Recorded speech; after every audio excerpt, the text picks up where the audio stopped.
Matagal na pala itong palakad-lakad doon na hubot-hubad. No? Hindi na siya nakatira sa bahay ng kanyang pamilya o sa bahay ng tao, doon na siya sa libingan nakatira. Mga libingan nung araw, mga kuweba, kaya pwede kang tumira sa loob.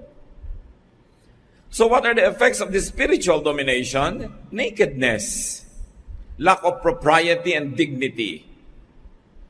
Isa daw po, sinasabi ng mga psychiatrists, sa mga unang senyales na ang tao ay nade-depress, nawawalan siya ng pagpapahalaga sa kanyang itsura, sa kanyang amoy, hindi siya nagpapapaligo, sa kanyang bihis. Yung iba pa nga, hindi lang naglalakad sa paligid ng syudad dating hubot-hubad, naliligo pa ng putik, pinupuno ng putik ang mga buhok-buhok nila, nagkakaroon ng uri ng pagkasira ang personalidad. So it is a form of and a sign of depression. Kaya marami makikita niya sa mga mental institutions, bigla nila naguhubo. No? Kasi isang part yon ng pagtanggal ng espiritu ng dignity ng tao.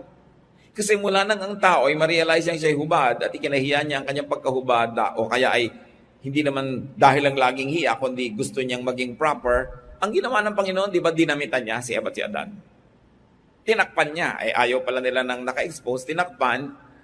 Ang ginagawa ni Satan, lagi kang hinuhubaran. Kaya alam niyo kung anong nangyayari sa mga taong hubad ng hindi naman dapat. No? Inaalihan ng espiritu. Imbes takpan ng katawan, itinitinda. Hindi naman yun ang marapat. So what else is the effect of this spiritual domination? Separation from the living. There was isolation. Imbes siya ay makitungo, makisalamuha sa mga buhay, doon siya nakahalo sa mga patay na.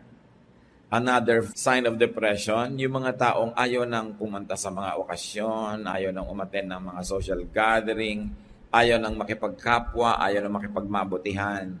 Ang gusto na lang mag-isa, ayaw nang makihalubilo.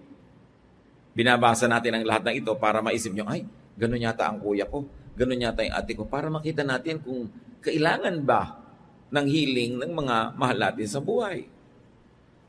Another spiritual domination's effect is the affinity with the dead. Of course, there was decay and lifelessness and uncleanness among the dead. At yun, ang gustong puntahan nitong taong sobrang nade-depressed. Luke 8:28-29. The man saw Jesus and screamed. He knelt down in front of him and shouted, Jesus, Son of God in heaven, what do you want with me? I beg you not to torture me. He said this because Jesus had already told the evil spirit to go out of him. The man had often been attacked by the demon. So the demon was living inside of him, but the demon was also attacking him. Mahirap yun yung ang kalaban mo nasa loob. Hati ang loob. Yung tao, hindi lang siya. Meron pang nakikialam at sumisingit na nagpapanggap na siya rin yun. Kaya yung tao, hindi maintindihan kung ano nga ba gusto niya, hati ang kanyang kalooban. Kaya ang gusto ng Panginoon, buo, hindi hati. So there were mixed reactions that you can see from the body of that same man. There was eagerness for deliverance, and if you want to say, salvation. This is the man himself. But there was also fear. These are the demons who fear Jesus. Sabi niya, bakit po kayo nandito na? Parurusahan niyo na ba kami? Hindi pa naman dapat. Wala pa sa schedule yata. Did you come to torture us before the time? Other versions say that. So the man had two spirits, and his spirit and that of the demons. Think of split personality. May mga tao ang bait-bait ngayon, may umihip lang na hangin, biglang ang init na ng ulo, galit na galit na. So, ano nangyari dito? Sa mga espiritu, umalis ka sa kanyang katawan. No? Gusto mong ganunin kuminsan yung nanay mo. Dahil ano nangyari dito? Bakit nagkagalito siya? Naiba. Yung asawa mo, bigla-bigla na lang naiiba ang ugali. Nag-i-split personality at meron pa na iba yung boses. Akala ng iba, himala. Ay, ang santo ninyo. Di ba? O ay, may nagsasalitang aswang. Kasi alam nyo, part ng psychiatrists will tell you that people that have split personality, na iba-iba ko yung boses. Biglang tumatalim ang mata. Ang reading agad ng iba pag relihiyoso, demonic possession. Pero pag maraming psychiatrists ang nagbasa ng mga reports sa New Testament ng demonic possession, bibiglan nila ng clinical name. Depression, Pagiging split personality, schizophrenia. Pwede yon. Hindi naman lahat ng schizophrenia ay demonic possession. At hindi lahat ng demonic possession will manifest as that, pero magkamag-anak yung dalawa, nakakalito. Kaya tayo ngayon tumitingin dito from a very spiritual and religious point of view of the Bible, and also we're trying to apply some clinical standards of psychiatry.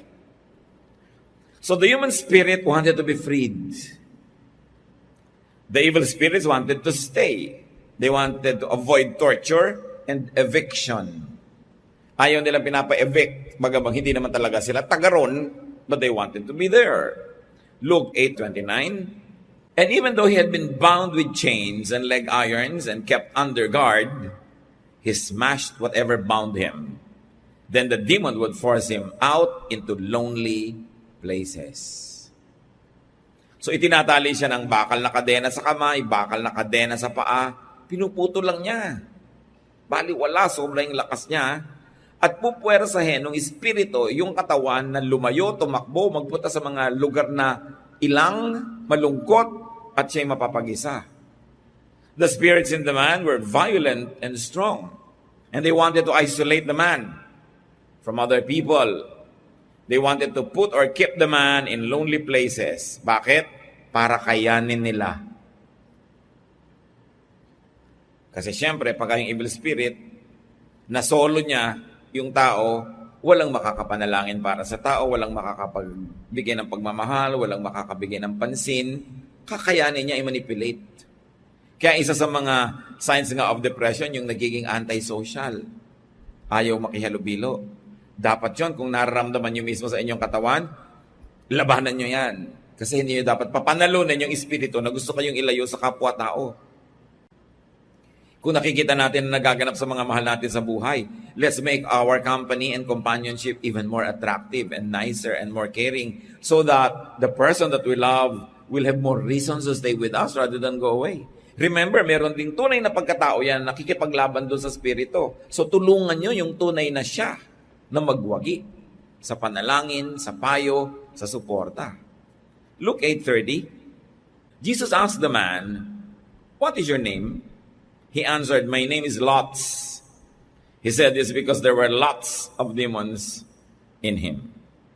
So marami kami, pulutong, angaw-angaw, laksa-laksa kami.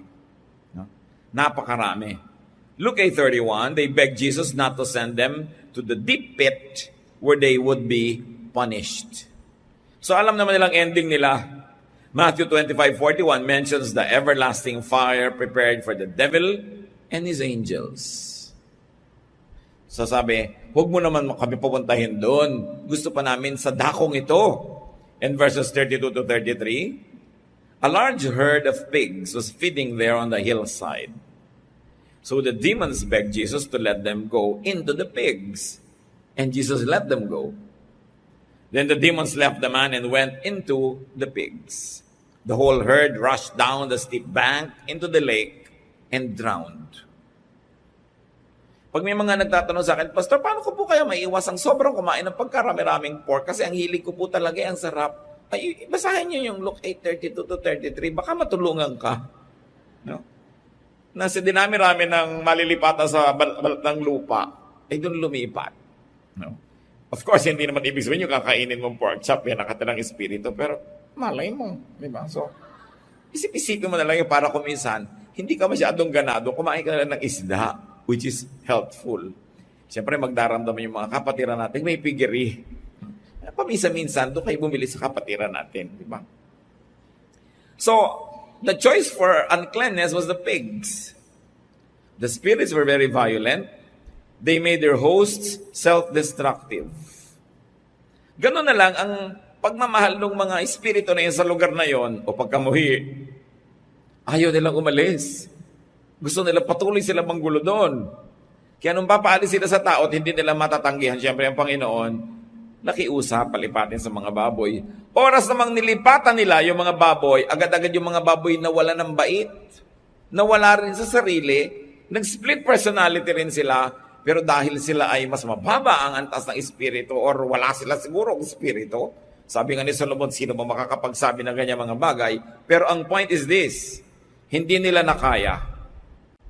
Nagtalo na sila sa bangin, nagpatihulog, at pagkatapos, nalunod sila doon sa dagat. The spirits made their host self-destructive. Now, some victims cut themselves up, kasi itong ating binabasang lalaking ito sa ibang version, nilinaw na pinaglalalaslas niya ang kanyang mga bisig at mga laman ng matatalim na bato. Some killed themselves. Maraming suicide are caused by depression. No? And some are driven or overpowered to kill themselves. Kaya yung mga tunay na mga depressed, yung genuine cases, tahimik yan nagpaplano na magpapakamatay siya at para walang makaabala. Kaya maraming nananakot, pag iniwan mo ako, magpapakamatay ako. Madalas gimmick lang yun. No? Dahil kung talagang balak niya magpakamatay, ba't sasabihin sa'yo, ang tunay na magpapakamatay, ayaw niya mapigil. So alam mo yung nag-iinerte para mapigil mo, sasabihin niya. Pero hindi lahat, baka din serious, so suriin nyo. No? Pero madalas, arte lang yan. No? Napakarami ng ganun. Pero bangilan-ngilan, may serious din. So, napakasama ng bunga ng presensya ng mga espiritong ito sa tao. Yung tao gusto niyang sirain ang buhay niya, yung katawan niya, at kung pinakamatindi, yung wakasan niya, ang kanyang buhay, na Diyos lang ang may bigay. At Diyos ang dapat lang na magwakas. Kaya sabi ng Panginoong Yesus sa John 10:10, a thief comes only to rob, kill, and destroy. May mga taong ganyan. Susuriin ninyo ang mga kaibigan nyo, ang may impluensya sa inyo. There are people talaga, padala lang ng impyerno to rob, to kill, and to destroy you. Dapat tinito mo, anong effect sa akin ng taong ito? Anong nagiging bunga sa akin ng payo niya? Pagkasama ko siya, anong nagagawa ko? Dapat sinusuri niyo yun dahil baka padala yan ng impyerno. Luke 8:34-35. When the men taking care of the pigs saw this, they ran to spread the news in the town and on the farms. The people went out to see what had happened, and when they came to Jesus, they also found the man. The demons had gone out of him, and he was sitting there at the feet of Jesus. He had clothes on and was in his right mind.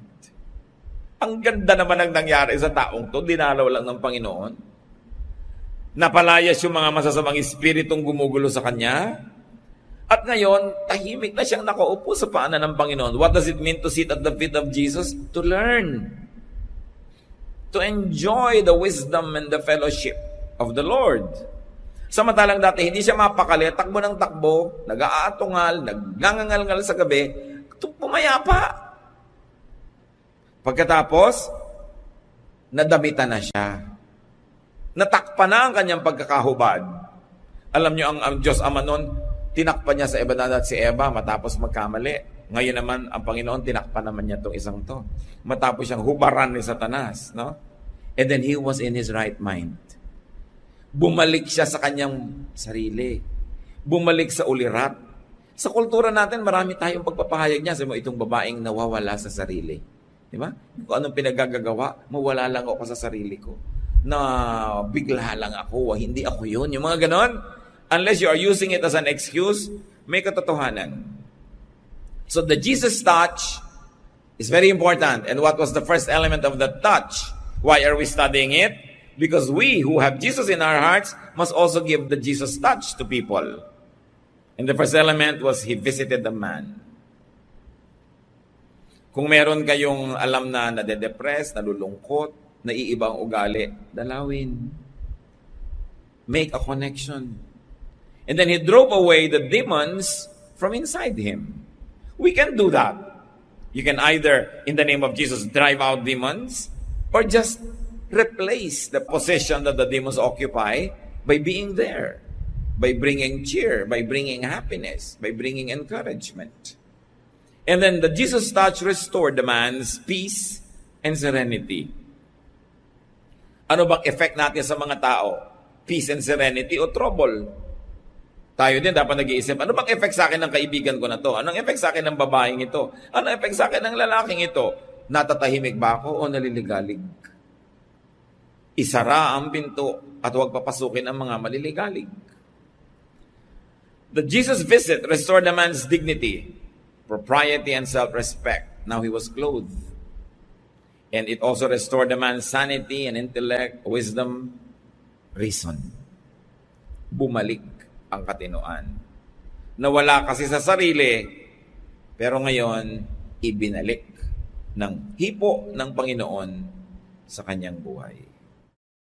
Kung may tao na ating nalalapitan, nakakausap, nagiging kaibigan, dapat nahihipo sila ng Panginoon, dala-dala natin ang loving touch ng Panginoon, nare-restore sila.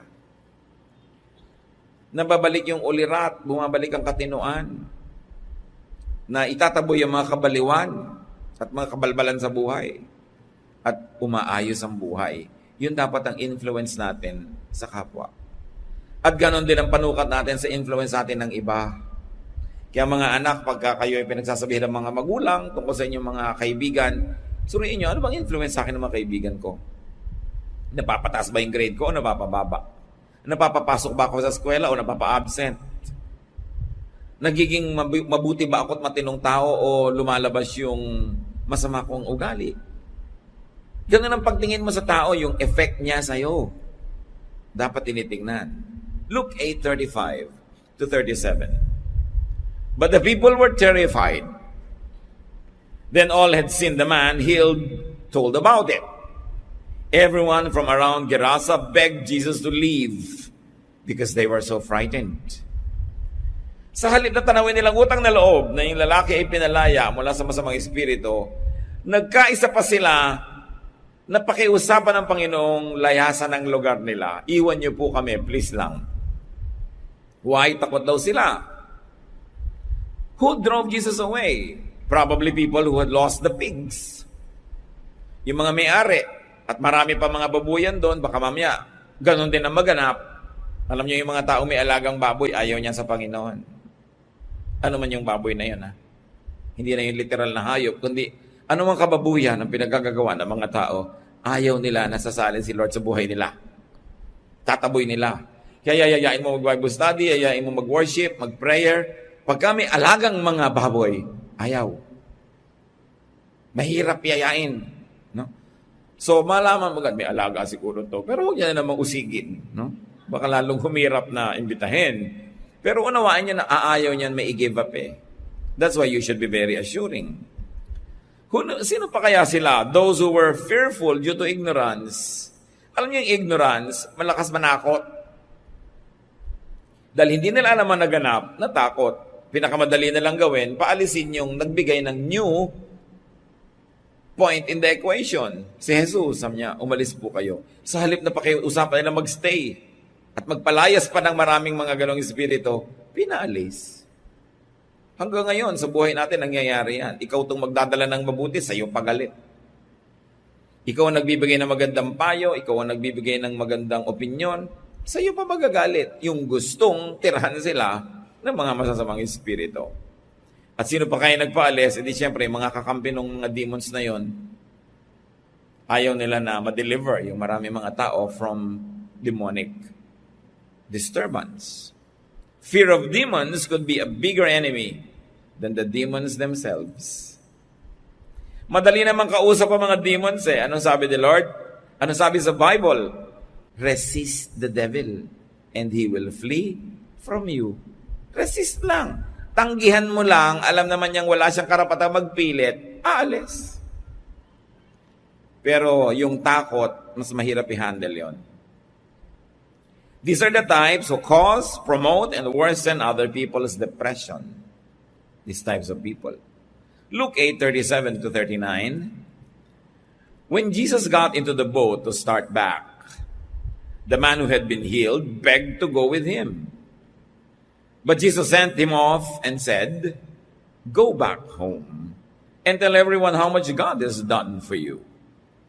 The man then went all over town, telling everyone that Jesus had done for him.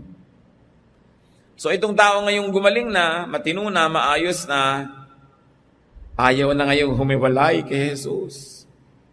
Nung pasakay na ang Panginoon sa bangka, na sinakyan niya para lang dayuhin itong kaisa-isang taong ito, gusto na niyang sumama. Isinama ba? Sabi ng Panginoon ako, umuwi ka na lang muna. No? Sabihin mo sa mga tao sa inyong bahay, sa inyong barangay, ipamalita mo kung anong kabutihan ang ginawa sa iyo ng Diyos. At yun naman ay sinunod ng tao, hindi nagpilit. No? At ipinamalita niya ang kabutihan ng Diyos, hindi sa malayong mga bayan, kundi sa sarili niyang bayan. Hindi lahat ng misyon kailangan abroad. Hindi lahat ng pagmimisyon kailangan sa malayo. No? Yung mga iba gusto na lang yata mag-picnic. No? So ngayon gusto mag-mission sa kubod, ang daming lugar. Ito naman, teka, yung mga kamag-anak mo ba, save na? Mga magulang mo, mga biyanan mo, mga kamag-anak mo, kaibigan mo, kapitbahay, hindi pa po. Ba't pupunta ka pa sa Antarctica? Tatatlo ang tao. Sa barangay nyo, ang dami. Maliban na lang, talagang may tawag sa kanya yung Panginoon, then we don't contest that. Pero hindi mo kailangan lumayo para mag-mission. Bawat kaluluwa na wala doon ng Panginoon, mission field yun.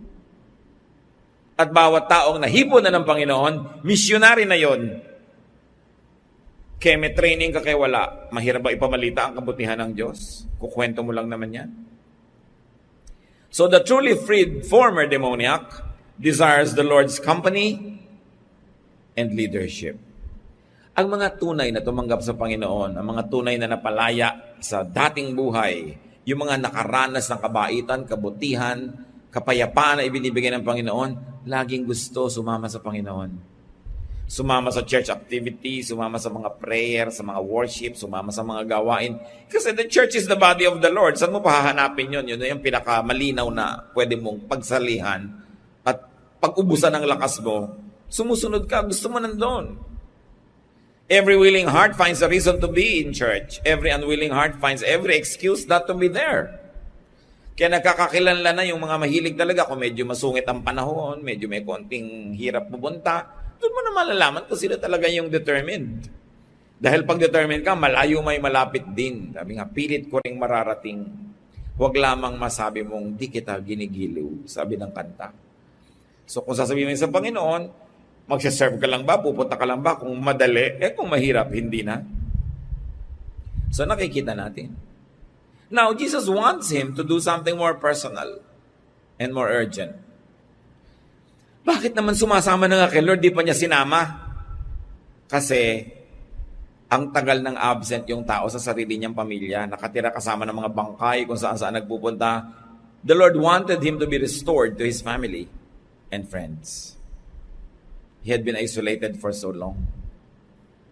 Kaya yung mga nagsasabing, ako natanggap ko na ang Panginoon, na born again ako, na bago na ako, renewed Christian na ako. Have you been restored to your family?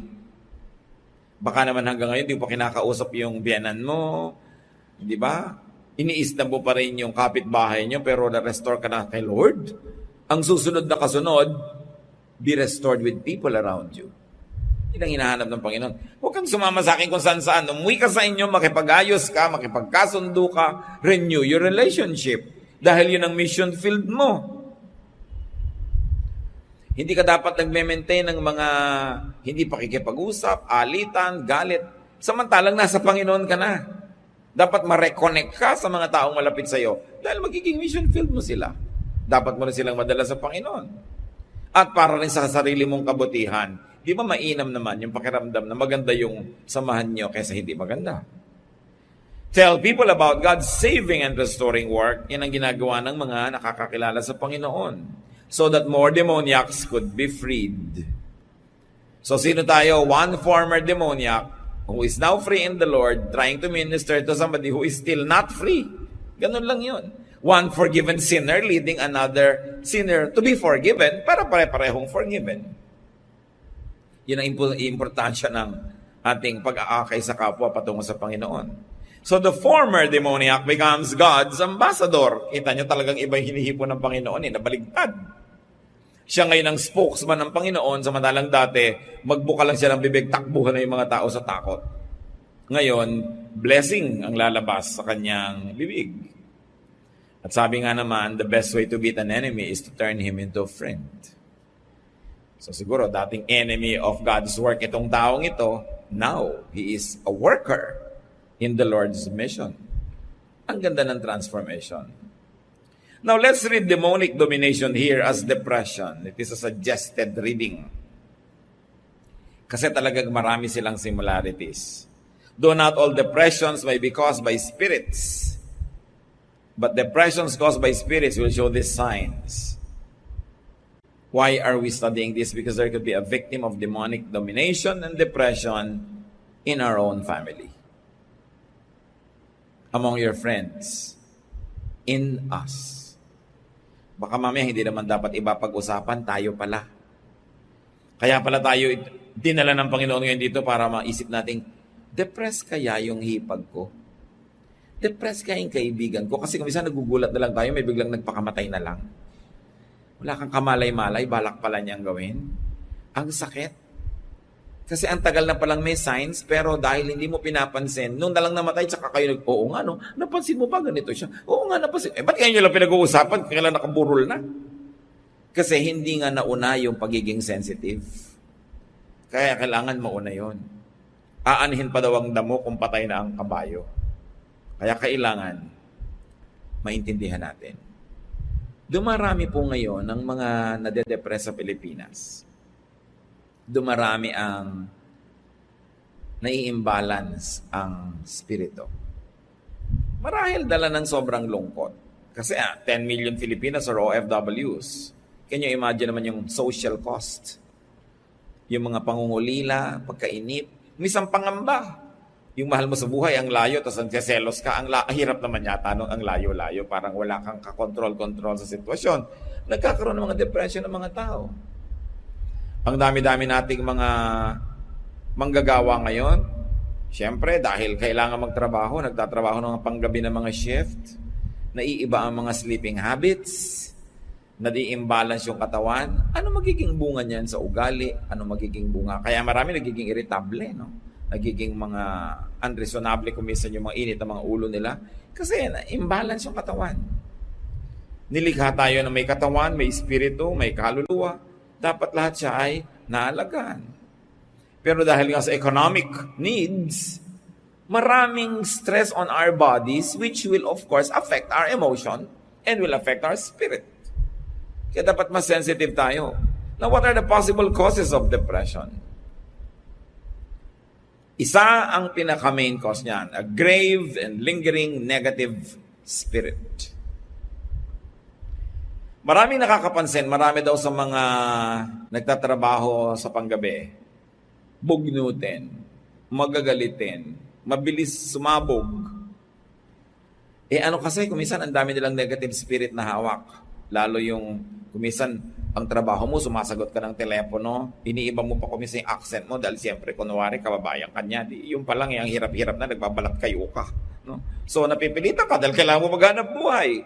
Pagkatapos, yung kausap mo, reklamo ng reklamo, galit na galit sa'yo. Ikaw naman, I understand. Oh, yes. Of course, I understand you. Pero gusto mo talagang sabukain yung kausap mo, no? Pero may script ka kasi. Saan mo ngayon ibubunton yung mga hindi mo na ipapahayag na yon? Diba? Naiipon. Tapos napupuyat kaya, kainom ka ng kape, nakakatatlong drum ka na, hindi pa tapos yung gabi. So, sigarilyo pa ng sigarilyo para magising at na-stress. Ano mangyayari sa katawan mo? So, there's a lot of frustration. This is the thief. Frustration and sometimes unfulfillment. Hindi mo masabi sa kausap mo yung gusto mong sabihin. Maraming frustration. And I like you to think in terms of family. Lalo sa mag-asawa. Kasi baka asawa nyo mismo, kung may asawa kayo, yung kandidatong ma-depress, ano mga frustration niya sa'yo? Ano yung mga unfulfillment, mga gusto niyang maganap na hindi nagaganap? Alam niyo, pag paulit-ulit yun, magkakaroon ng negative spirit yung tao. At pag may nakatira na doon na negative spirit, lalanding na yun ng mga ibang spirito kasi may kakampi na sila sa loob. Kaya dapat pinapaalis yan. That's why it is important to always confess to God. May masama kang naramdaman na isip, meron kang galit, kino-confess mo agad sa Lord. At kung maiko-confess mo sa tao, i-confess mo agad para umalis agad sa'yo. Hindi mo iniipon. Repression could be a root of a negative spirit. Yung hindi mo maipahayag ang gusto mo, pigil na pigil ka. One of the best gifts that we can give to people we love is to set them free to be themselves. Not to tolerate wrongdoing, but to allow them to be expressive of who and what they really are. Let us help people express themselves and get fulfilled. Kasi kung laging hindi naman ikaw, nagpapanggap kang ikaw yon, bibigay ka rin, biglang mamaya nakatirintas na yung buhok mo, mga putik-putik na. Kasi lagi ka nalang repressed. And resentment. Marami. Because in our structured society, hindi mo maipahayag kumisan ang gusto mo, naiinis ka na sa kuya mo, naiinis ka kumisan sa lola mo, hindi mo masabi, whatever. And there could be a growing resentment. Pag hindi yan na i-confess, hindi yan na i-deal, hindi natanggal sa katawan, kakapitan ng mga masasamang espiritu. Kaya sinasabi, do not give the devil a foothold. Huwag mong bibigyan ng matutungtungan dahil pag may kaprasong na itungtong yan na paa, mamaya buong katawan niya nandun na, tapos mamaya, ang dami-dami na niyang dala. Kasi nakalanding. Pag lagi kang repressed, resentful, doon kumakapit yung mga espiritu. One other thing is being rejected. When you're always being rejected, syempre, nakakaroon ka ng resentment. You get repressed. And then you get unfulfilled. Another landing point of this negative spirit is sadness and loneliness. That's why I am concerned about the social cost of exporting too many people for too long. Kasi siyempre ang tao, pagka nakalampasa, ano nga yung ating threshold? Sa aerobic threshold, magkakaroon siya ng second wind. Galing niyo Pag ang tagal mo na namimiss yung asawa mo, sa katagalan, lumampas ka na sa aerobic threshold, mamaya hindi mo na-miss, second wind ka na. Iba na ang miss mo. Si kumpare na. Di ba? Delikado yan. Para rin yung gutom na gutom ka, gustong-gusto mo nang kumain, tapos nasalubong yung gutom mo, ang sarap, pero pag lumipas, ayaw mo na, hindi ka nagutom. Ano mangyayari pag sobra tayong nasanay na wala yung mga mahal natin sa buhay? Delikado rin yun.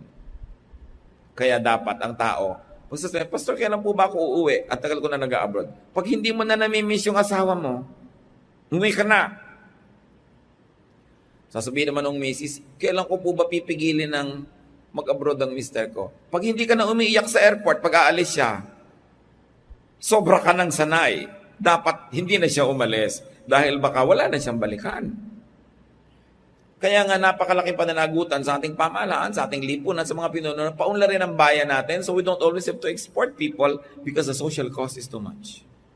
And once your emotions are always affected, your spirit will be affected.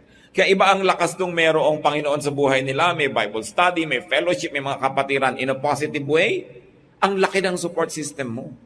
Ang laking blessing yun. Alam niyo, as your pastor, ang tuwang-tuwa ako pag nalalaman kong member kayo ng mga sambahay, member kayo ng ganitong ministry, member kayo ng ganong group, may support group kayo Dahil alam ko, pagka may mga members tayo kasali doon, nagkasakit siya, may dadalaw, namatayan siya, merong makikiramay. Yan ang important sa church. Hindi lang katuroan kasi pwede ka naman mag-self-study, pwede ka makinig sa radyo, sa TV, pero may ipapalit ka ba doon sa fellowship? Kaya dapat, yun ay nililikha at dinedevelop ng tao na masangkot siya sa mga fellowships. Now, another landing area of this negative spirit is isolation and disconnection. Kaya kailangan, huwag tayo nagpupwera ng tao. Minsan sa sarili mong pamilya, puwera ka Parang may mafia yung nanay mo, tsaka yung isang kapatid mo, sila lang, puwera ka. Wala dapat ganun. Lalo kung kayo yung may otoridad, kayo yung mas nakakatanda, always include people. Masakit yung napupwera. At pag lagi kang puwera, sa takot mo na lang na mapuwera uli, ikaw na magvo-volunteer, pumwera sa sarili mo. Lagi ka na lang tuloy mag-iisa, ma-isolate ka, which is what Satan likes. Para kanya ma-manipulate, makaya, dahil wala kang support. Isa pa pong landing ng negative spirit that could turn into depression is envy and jealousy. Pag ang tao ay may inggitin, seloso, mapanibughuin, ang dali siyang i-manipulate ni Satan. At isa pa, anger and hatred. Pag nag-aral kayo ng mga taong gulo ng masamang espiritu o kaya ay na-depress, nagkaroon ng schizophrenia, itong mga binanggit ko sa inyo, marami present sa buhay niya. Maraming galit, maraming sama ng loob, galit sa mundo. At saka may api mentality, yung api ako, kawawa ako, inaapi ako ng mundo, inaapi ako sa office, pati yung conductor sa bus, inaapi ako. Yung lahat, ang buong planeta, nagkakasundong apihin siya. Siyempre, imagination lang niya yun, Dahil ang tingin niya sa sarili niya, victim. Kung meron sa inyo mga kapatid ganun ng pagtingin nyo sa sarili nyo, maghunos dili kayo, palayasin nyo sa buhay nyo yung victim mentality. Na, pero pang, yung nanay ko po natanggal sa trabaho kasi po pinagkakaisahan sa office nila. Anak, parang pang 5 beses ko nang narinig yan. Sa 5 opisina na pinasukan ng nanay mo sa loob ng 6 na buwan, lahat ng 5 opisinang yun, nagkasundo-sundong pagkakaisa-isahan siya at pahirapan siya. O baka ang nanay mo talaga ang humihingi ng ganung trato dahil sa kanyang ugali. Pag may umaapi sa inyong isa, siguro masama yon. Pag may umaapi sa inyong 2, masama sila. May umaaping 3, ang sama nilang 3. Pero pag 4, 5, 6, 7, mag-isip-isip na kayo't madalas kayo yon. Kayong dahilan. Pagka sinasabi niyong, nadukutan po ako. Pang-9 na beses ka lang nadukutan, ha? Siguro laging nakabuka ka ang mga wallet mo, kaya ka nadudukutan. Bakit ka lagi naagawan ng phone? Siguro kung kailan nandun ka sa siksikan at maraming pwede mag-agod, doon ka pa nag-text. Marami sa atin, tayo na magmamagnet ng problema sa buhay natin. Kaya suriin yung mga buhay niyo mga kapatid. Kung paulit-ulit, di ba? Lagi ikaw yung may nakakaaway, ikaw yung napapagalitan ng boss, ikaw yung natatanggal sa trabaho, huwag mo sabihing nakakainitan ka. Maybe you're too hot to handle. Alisin natin yung gano'ng mga resentment, mga anger. Kasi habang nasa atin yun, tuwang-tuwa si Satan, ang dami niyang kinakapitan. Alam niyo yung laro nung araw na baboy na papaliguan ng mantika tapos uhulihin mo siya? If you're old enough to have played those games. Di ba? O kaya yung buko, babalutin ng mantika tapos agawan kayo. Ang hirap ng agawan, di ba? Bakit? Wala ka mahawakan. Ang dulas eh. Subukan mo yung baboy na may damit, may mga ribbons, di ba? May mga bracelet, may mga kwintas, agawan. Di ba ang dali niyang hawakan? Kasi may nahawakan ka. Ngayon, ang hinahawakan ni Satan sa atin, para niya tayo ma-depress, para niya tayo ma-isolate. Yung mga yan. Anger, jealousy, envy, hatred.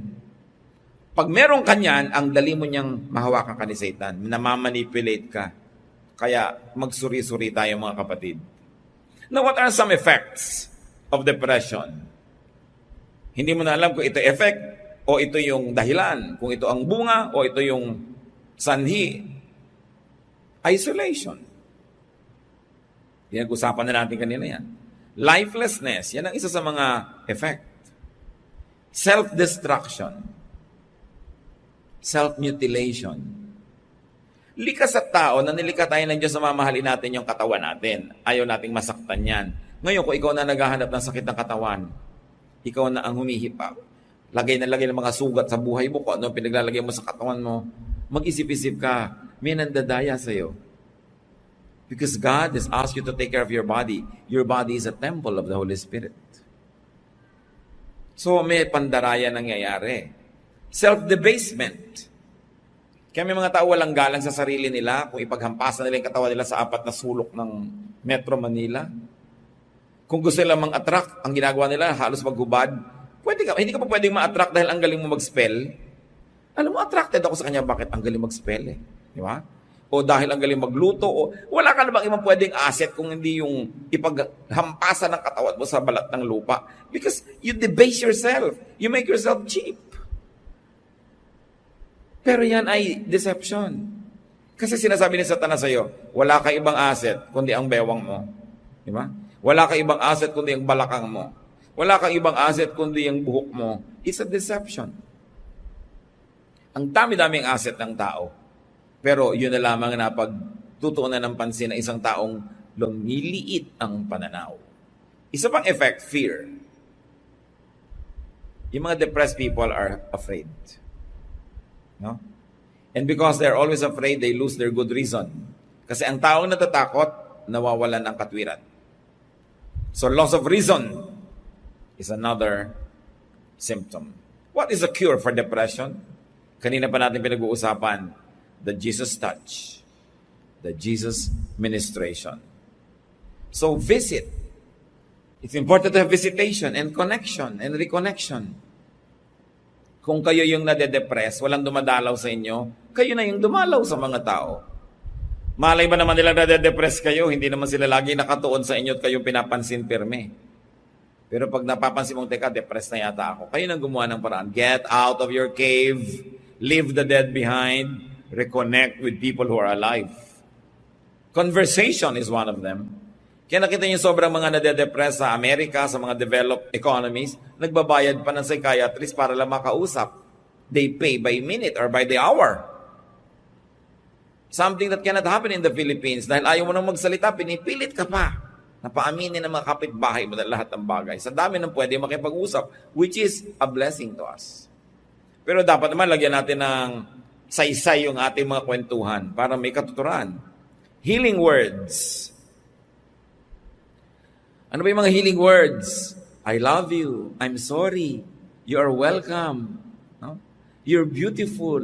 You're good. Ang lakas magpagaling yan ng mga sugat ng puso. Kaya nga kuminsan, ang dami mo sama ng loob, nasabihan ka lang, halika, sama ka sa outing, galing ka na. Kasi it's a healing word. Ngayon mga kapatid, maging generous tayo sa pagbibigay ng healing words.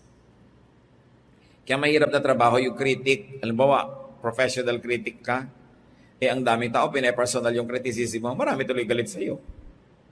Mahirap na trabaho yun kasi hindi healing words yung binibigay mo. But be a healer. When you speak, let the Holy Spirit heal people. Instead of inflict wounds on people. Matalim ba ang yung mga dila? Pag nagsalita kayo, may nagdurugo, may nasasaktan, tapos pinagpamalaki nyo pa, I am really, incurably frank. Pero anong ginagawa nun sa tao? Anong ginagawa nun sa'yo? Kailangan pagbaguhin natin yan. Words should heal. And then we need connection. Now we can do a driving out of demons. Tulad din ng detoxification and cleansing. Di ba kahit mga drug dependents, dinedetox mo na yan eh. Kailangan ma-reprogram, a lot of drinking water, nilululob sila sa malalamig na tubig. Kung ano nang ginagawa para matanggal yung mga lason sa katawan nila na namuuna ron. You need cleansing. And how do you do that? Emotionally, a good cry is a good detoxification and cleansing. Maraming mga poisons in our blood that goes out through the tears. Napakaganda mag-detox ng pagtatapat. Yung pag-amin ng kamalian, paghingi ng tawad, saying sorry. Alam niyo yung mga tao na alam nila may mali sila, tapos hindi nila masabi yung sorry, para ka may buhat-buhat na mabigat na bato. Pero pagka nilakasan mo na yung loob mo, kinain mo yung pride mo, which is what you should do, at sinabi mo talagang, I'm sorry, I was wrong, gumagaan ang iyong pakiramdam. So bakit mo pinapabigat? Sasabihin mo lang naman yung sorry. Ang matatalinong tao, marunong magsabi niyan. Lalo naman yung mga makadiyos na tao. Kasi nakakalaya ka pag nagsabi kang sorry. Baka yung katabi niyo mismo ngayon, kailangan mag-sorry na kayo. Ngayon na mismo. Sorry ha. Isang sorry lang naman, parang magic no? I mean, bati na kayo agad. Tapos na agad lahat. Ba't hindi masabi? Important yon. Cleanse. Deprogram, reprogram. And what else is important? Fellowship. Connection and reconnection. Acceptance. Kung meron kayo mahal sa buhay na mayroong ugali, may asal, may characteristic na hindi nyo matanggap, pero talagang yun na siya, tanggapin nyo. Yun ang pinakamaganda nyong gift. Hindi siguro nyo tatanggapin to the point na pwedeng dyan ka na buong buhay, pero tanggapin nyo para magsimula siyang mag-improve, magbago kung pwede, pero kung hindi man, tanggapin nyo pa rin, lalo't member ng family nyo. Sino pang tatanggap sa kanya? Don't reject people because it isolates them. Affirmation. You have to affirm people. Ito mahal ko talaga. Ito mahal ko talaga. Kahit mga tuta, may dalawa kayong tuta sa bahay, hawakan mo yung isa lalapit din eh. Hindi siya papayag, hindi siya kasali. Lalo ang tao. Huwag kayo nagpupwera. Don't play favorites. Because yung hindi paborito will be depressed. Marami sa atin, nagkakaganyan-ganyan tayo. Ang may kasalanan, sarili nating pamilya. Kasi hindi tayo ina-affirm at hindi tayo minamahal. Now, it's very important, restoration.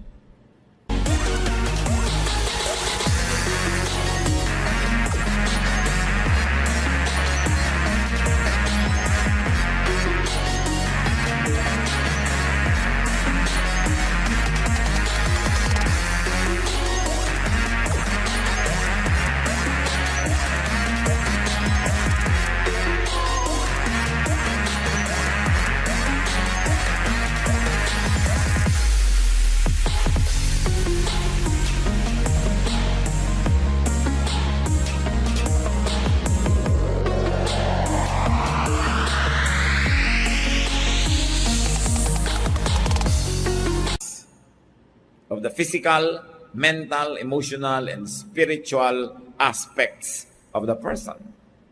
Ang tao, physical, katawan, mental, isip, emotional, ang ating damdamin, at spiritual, ang ating espiritu. Sama-sama yun. Dapat agree lahat yun. Kaya pag ang ginagawa ng katawan mo, masarap sa kanya, pero kontra yung espiritu mo, hati ka, magkakasakit ka, pag pinagpatuloy mo yan, madadepress ka. Kasi iba yung pinaniniwalaan mo, tapos iba yung ginagawa ng katawan mo. Hindi isa. Yung emosyon, gustong-gusto mong mahalin yung isang tao, pero ang proud mo, ayaw mong ipakita. Physically, ayaw mong ipakita yung emotion mo. No? Gusto mo siyang kamutan ng likod, pero ayaw mong pansinin kasi galit ka. Nagsasuffer ka emotionally. So don't do that. Kailangan buo. Tingnan niyo ang Panginoon, Luke 2:52, kung paano i-describe sa Biblia na lumaki. Jesus became wise and he grew strong. God was pleased with him, and so were the people. You're talking about wisdom, mental. Jesus became wise. He grew strong physically. God was pleased with him, spiritual relationship, and so were the people, social. Balance.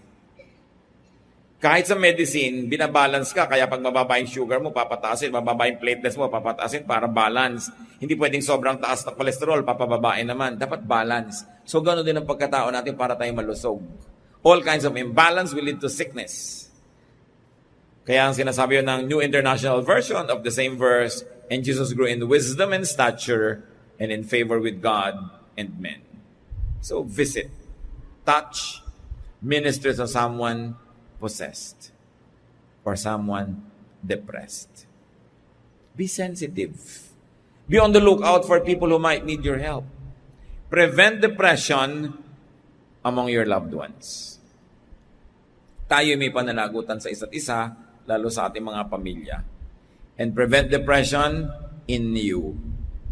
Baka kayo mismo yung nade-depress. Huwag kayong makikinig doon sa boses. Kasi ang depression, pag malala na, nakakarinig ka na ng mga tinig. Depression yan. Napapalayas yan. Walang tinig. No? Depression yan. Kasi nadidinig ko? Ate, depress ka lang. Diba? Halika, mag-swimming tayo. Buko pie lang yan. Diba? Kung ano nagpapasaya sa'yo, halika gawin natin para yung mga tinig na yan mawala.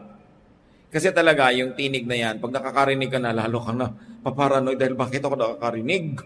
No? It's here in the mind. Kasi nga, imbalanced. Examine yourself if you're depressed. Get a touch from God.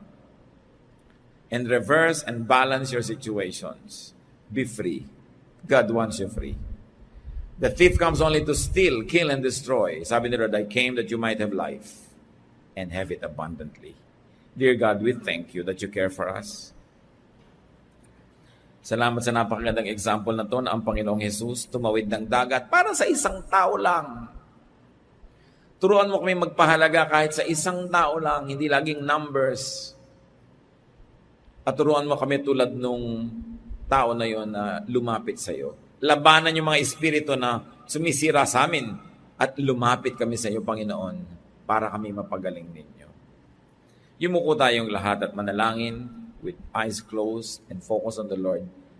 Ama namin sa langit, kayo ang nakababatid ng laman ng puso ng bawat isa.